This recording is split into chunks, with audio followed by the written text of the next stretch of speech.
Você chega em uma feira e pesa 200 gramas de uma fruta e você recebe uma conta sobre 210 gramas. Com razão, você fica chateado. O que Deus pensa sobre isso? A graça e a paz de Jesus Cristo, seja muito bem-vindo a esse canal que compartilha leituras, estudos, meditações e reflexões com base nos capítulos da Bíblia. Nós vamos tratar hoje da lição número 11 desta série, que é de 31 lições para a vida com base em Provérbios. E é sobre a pergunta que nós fizemos no começo desse vídeo que vamos falar agora. O que Deus pensa a respeito das balanças enganosas?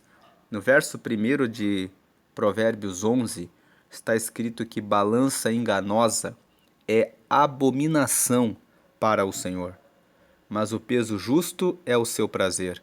Deus abomina quando nós não somos justos nos nossos negócios, quando nós somos desonestos, incorretos, infiéis e desleais.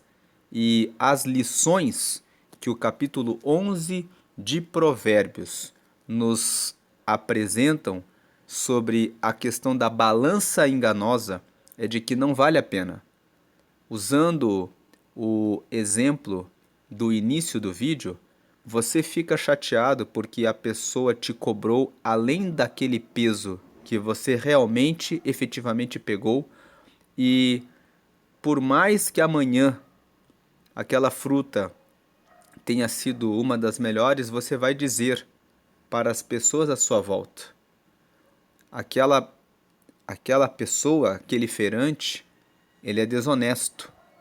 Ele não pesa as coisas de forma correta. Você não pode fazer negócios com aquela pessoa. Então o Senhor nos ensina que Ele deseja que nós sejamos honestos, éticos, fiéis, leais nos nossos relacionamentos e nos nossos contratos, sendo abominável qualquer forma enganosa. Essa lealdade e essa justiça deve ser respeitada no seu relacionamento conjugal e também nos contratos que você celebra. Aqui, no versículo 3, nós vemos que a sinceridade dos sinceros os encaminhará. Aquele que é transparente, que não age colocando cera nos seus relacionamentos, porque a palavra sincero significa sem cera, aquele que é transparente, que não mascara os seus negócios, vai ser encaminhado para a vida. Mas a perversidade dos desleais os destruirá. Então, quem é desleal no relacionamento conjugal acaba perdendo a confiança do seu cônjuge. Quem é desleal nos contratos acaba perdendo seu espaço no mercado. Quem é desleal quando está trabalhando como empregado acaba sendo destruído, porque perde a sua reputação no mercado de trabalho, acaba recebendo uma ficha, uma anotação negativa, perde uma boa indicação. Veja que quando você é desleal, o verso 4 nos ensina que as riquezas não aproveitam no dia da ira. Não aproveitam as riquezas no dia da ira. Qual ira? Quando você ficou chateado porque aquela pessoa te cobrou uma gramagem superior da fruta que você de fato levou, quando você está com a sua chateação, não, de nada vai adiantar a pessoa ter muitas riquezas. Ter riqueza por meio da desonestidade, da deslealdade, é algo que não vale a pena, porque no dia que as pessoas descobrirem que você é desleal, que você é infiel, e elas estiverem iradas e com razão, por mais que você tenha riqueza, a sua reputação nunca vai voltar a ser a mesma. Sempre vai haver desconfiança. Mas o verso 4 fala na segunda parte: mas a justiça livra da morte. Imagina que você foi desonesto, desleal, ou que você saiu com uma pessoa que não tolera traição, que não admite de maneira nenhuma qualquer tipo de infidelidade ou ser passado para trás. E de repente essa pessoa vem tomar satisfação com você. Quantas pessoas fizeram negócios e foram desonestas na compra de um carro, de um imóvel e perderam a vida, porque a pessoa que foi enganada ficou com tanta ira que foi lá e tomou uma arma e disse: eu vou matar essa pessoa. Portanto, a justiça, ela livra da morte.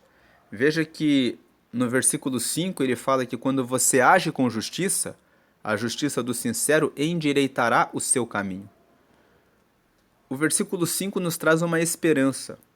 Pode ser que até ontem você estava agindo com a balança enganosa, mas você pode tomar uma decisão a partir de hoje e dizer: agora eu vou começar a ser justo, agora eu vou começar a ser sincero. Então a justiça do sincero, quando você começa a agir com a justiça, quando você começa a ser sincero, isso vai endireitar o seu caminho.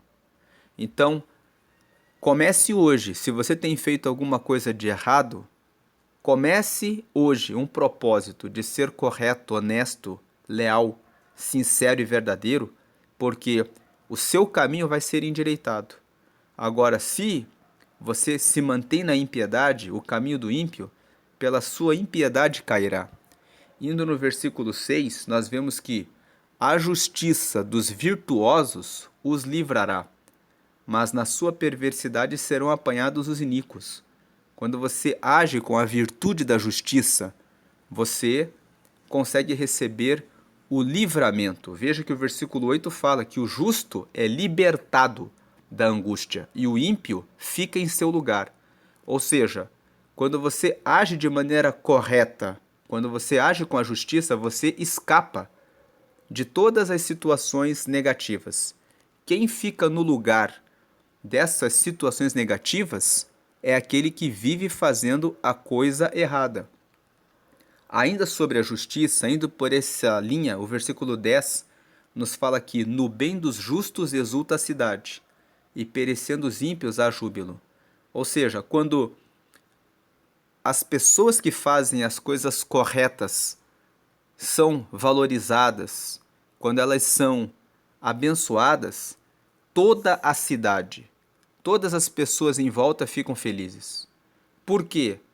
Porque quando eu faço as coisas certas e os meus vizinhos fazem as coisas certas, toda a cidade exulta, toda a cidade se alegra, porque todas as pessoas da cidade são honestas e nenhuma pessoa sofre traição, deslealdade, engano ou trapaça. Se eu ajo sempre com honestidade e com fidelidade, e você age da mesma forma, todos nós vamos sempre ficar felizes, porque sabemos que nos nossos negócios tudo anda com a honestidade. No versículo 19, nós vemos que como a justiça encaminha para a vida, assim o que segue o mal faz isso para a sua morte. Então, sempre que nós fizermos as coisas certas, vamos para o caminho da vida. Quem faz aquilo que é incorreto está correndo risco de perecer. Inclusive, a justiça com relação ao seu matrimônio. É justo que você seja fiel e honesto com relação ao seu cônjuge, ao seu marido, à sua esposa. Lá em Provérbios, no capítulo 6, nós lemos nos últimos versos que aquele que foi enganado no dia da vingança pode não ser tolerante, por mais que você multiplique os presentes. E aqui no versículo 21 está escrito que ainda que o mal junte mão a mão, não ficará sem castigo, mas a semente dos justos escapará. De nada adianta você juntar riquezas com muito sacrifício, mão a mão, com a trapaça e a trapaça, porque certamente o castigo vai chegar sobre você. Agora, versículo 23, o desejo dos justos é somente o bem. mas a esperança dos ímpios é a ira. A esperança, você que faz a coisa errada, enquanto você está nesse caminho, você espera que virão coisas boas disso que você tem feito. Mas isso que você espera vai trazer a ira. Em algum momento, as pessoas que foram enganadas e trapaceadas descobrem quem você é. E nesse dia você vai receber a ira dessas pessoas. O versículo 24 nos ensina que alguns há que espalham e ainda se lhes acrescenta mais, e outros que retêm mais do que é justo, mas é para sua perda. Nesse versículo nós vemos que existem pessoas que prestam serviços e vendem produtos, e quando elas prestam o serviço, elas sempre fazem um pouco a mais. Elas espalham algo a mais. Ou quando elas vendem um produto, elas sempre oferecem alguma coisa a mais para o cliente. E você olha para essas pessoas e pensa assim: ele vai ter prejuízo porque ele faz um pouco a mais, ele dá algo a mais. Mas, na verdade, quando a pessoa faz isso, ainda se lhes acrescenta mais. Por que o versículo 24 está dizendo isso? Porque quando você presta um serviço e vende um produto e oferece algo a mais, você vai ser acrescentado porque as pessoas vão falar bem de você. As pessoas vão ver você como alguém que está realmente disposto a servir, a ajudar o próximo. Agora existem os outros que são os avarentos. Eles retêm mais do que é justo. Eles vendem um produto e eles procuram sempre diminuir uma parte do serviço, diminuir alguns gramas daquilo que estão vendendo, e acaba sendo para sua perda. Por quê? Você vai nesse lugar e você vê que a pessoa presta apenas o serviço, que concede apenas o que é básico, e você vê que na loja do vizinho ele está prestando algo a mais. Então aquele algo a mais que pode parecer que seria um prejuízo, ele está espalhando, ele acaba vendendo mais. Versículo 24.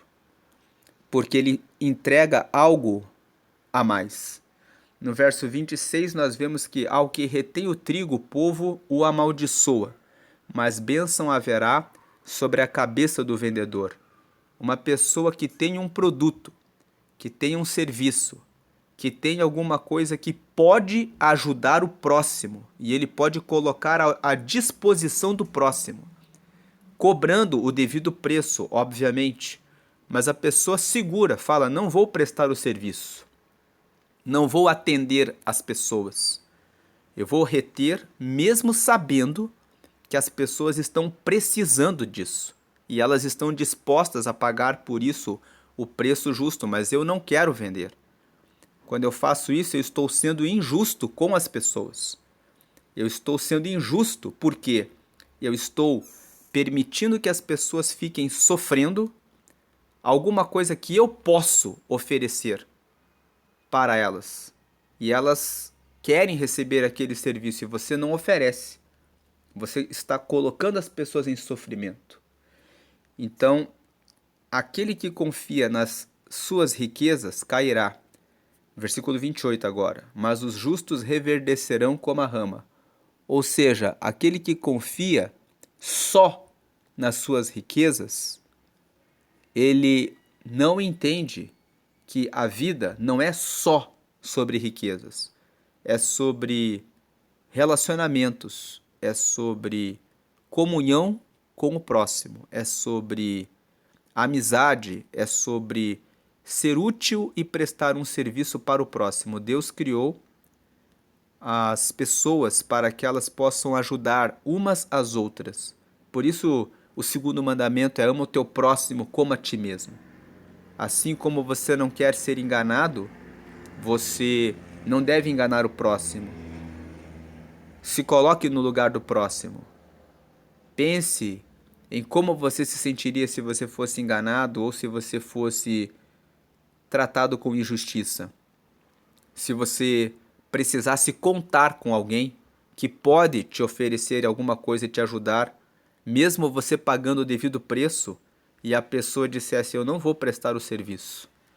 De repente você precisa de um atendimento médico e aquele médico já conseguiu o dinheiro necessário para pagar as suas próprias contas e ele fala: volte amanhã, porque nesse mês eu já fiz todas as consultas que eu precisava para ter o meu dinheiro. Então eu não preciso mais prestar atendimentos nesse mês. Imagine um dentista, um psicólogo, alguém ali no versículo 26 que fala o que tem o trigo para vender. De repente ele já vendeu vários e vários quilos de trigo para muitas empresas e ele já não precisa mais vender o produto, mas tem pessoas na cidade que precisam comprar o trigo e ele não vende. Porque ele fala assim, não vou vender, porque eu já tenho meu dinheiro, não preciso vender. Nós estamos aqui para servir aos outros, é injusto. É uma balança, é injusto. Você é desproporcional em relação ao que você pode fazer. Você pode oferecer o trigo e você não vou oferecer porque o meu interesse já foi atendido. Você está olhando apenas pelo seu interesse e pela sua justiça, olhando apenas pelo seu lado. Os últimos versículos desse capítulo de Provérbios falam que o fruto do justo é árvore de vida. O justo, ele entende que mais do que viver para si próprio, ele está aqui para viver em relação ao próximo, em função do próximo. Por isso que é injusto, é incorreto colocar uma balança enganosa com relação ao próximo. A balança enganosa não é só no exemplo do feirante que cobra além daquilo que de fato o cliente colocou na sacola. É sobre ser justo nos relacionamentos, sobre ser justo e fiel com o seu cônjuge, com o seu marido, com a sua esposa, ser uma pessoa leal com relação aos seus filhos, com relação aos seus pais, com relação aos seus colegas e amigos, com relação às pessoas com quem você convive na igreja, com relação a oferecer aquilo que você tem, porque é justo. O que Deus considera que é justo é que você ofereça aquilo que você tem recebido de Deus como dom, como talento, como habilidade, como capacidade que você desenvolveu para ajudar o próximo também. Então, quando o versículo 30 fala assim, o fruto do justo é árvore de vida, as obras, o justo, ele sempre vai procurar servir as pessoas da melhor forma possível, da maneira correta, honesta e leal. E o que ganha almas, sábio é. Quando você age com justiça, você está mostrando o brilho de Deus em você. Você influencia as pessoas vão se inspirar em você. Você ganha almas para o reino. Você tem anunciado Cristo para que as pessoas possam conhecê-lo e possam chegar mais perto de Deus? Você tem falado a respeito de ser correto, justo para os seus filhos? Porque existem muitos pais que ensinam os seus filhos que se a pessoa te deu um troco a mais, pode ficar para você. Mas se ela te deu a menos, aí você reclama. Se a pessoa te deu algo a mais, não agradeça, está tudo certo. Mas se ela te der a menos, reclame. Como você tem ensinado as pessoas à sua volta, as pessoas da sua família, que tipo de influência você tem dado? Tem muitas pessoas que na declaração de imposto de renda pensam, é o governo. Então, se eu posso esconder alguma informação, eu vou esconder. Você pode esconder do governo, mas como fica o seu relacionamento com Deus? O primeiro mandamento é amar a Deus acima de todas as coisas.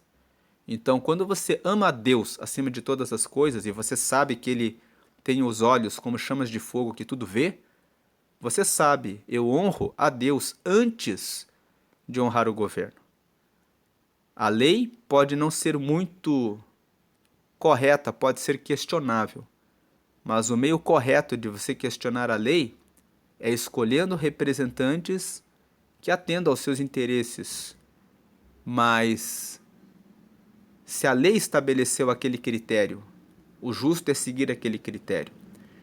E se você é justo e confia verdadeiramente no Senhor, O Senhor certamente prospera naqueles que fazem a coisa certa para que possam pagar o tributo sem terem qualquer peso. O próprio Jesus, quando foi questionado a respeito do tributo, disse para Pedro: toma o primeiro peixe, abre a sua boca e toma um estáter, que será por mim e por ti. Então nós vemos que o próprio Senhor Jesus, quando esteve na terra, pagou o tributo e ensinou: dai a César o que é de César e a Deus o que é de Deus. O que Jesus trouxe com o ensinamento é que Deus realmente abomina a balança enganosa, uma medida que é incorreta, uma medida que está fora daquilo que foi estabelecido. E o versículo 31 nos fala algo muito sério. Eis que o justo é punido na terra, quanto mais o ímpio e o pecador. Então, mesmo sendo justos, fazendo as coisas corretas, quando cometemos algum deslize, o Senhor permite que sejamos disciplinados. Perdemos alguma coisa aqui, tomamos um prejuízo ali, quando fazemos alguma coisa errada, como uma forma de entendermos que não devemos repetir aquele comportamento que não é justo. Pior, quando você decide seguir o caminho do ímpio e o caminho do pecador, quando você decide que você vai seguir fazendo injustiça. Pessoas que fazem injustiças, exageram nisso, de repente sofrem um acidente, perdem um filho, acontece alguma doença muito grave e podem, mesmo que consigam passar toda a existência sem nenhum tipo de sofrimento, serão julgadas no juízo final. Para onde a alma dessas pessoas caminha? Para onde você quer que a sua alma caminhe? Para onde você quer ir?